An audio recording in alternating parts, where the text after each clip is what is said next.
Rube's Observations brought to you by Bradford White Water Heaters.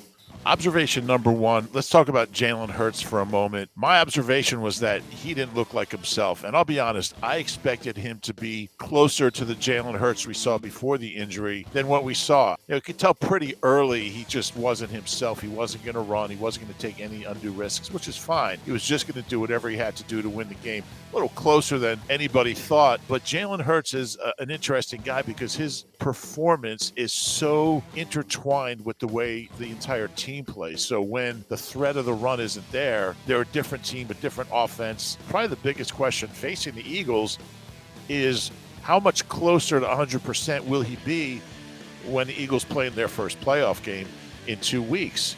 And I don't know the answer to that. Jalen and Nick Sirianni both let on after the game that Jalen was hurting more than we all thought, more than we expected. He is what makes this team special. And if he's compromised in any way, it really hurts the Eagles' chances. So that is the number one observation from that game. Number two, and this is kind of related, but I wouldn't put too much stock into the final score. The Eagles struggles 22-16. It certainly wasn't the way any of us expected. I thought it was going to be like 30-10. But here's the thing. To me, there's no connection between how they played against the Giants and what we'll see when the playoffs start. It was obvious they were just trying to win the game and get out of there healthy, which they did. No further injuries. It doesn't change the way I look at this team. This is a special team with special players. They're loaded on both sides of the ball. And they're also 7-2 at home. They've held 7 out of 9 teams at the Link to 17 or fewer points. Everybody but Washington scored 22. The Packers scored 33. But for the most part, they've been very difficult to score on at home, and they're averaging close to 30 points at home. So as long as that team shows up that we've seen all year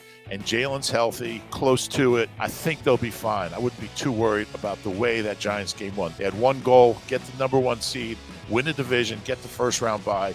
All that's accomplished, and now we go on to the playoffs.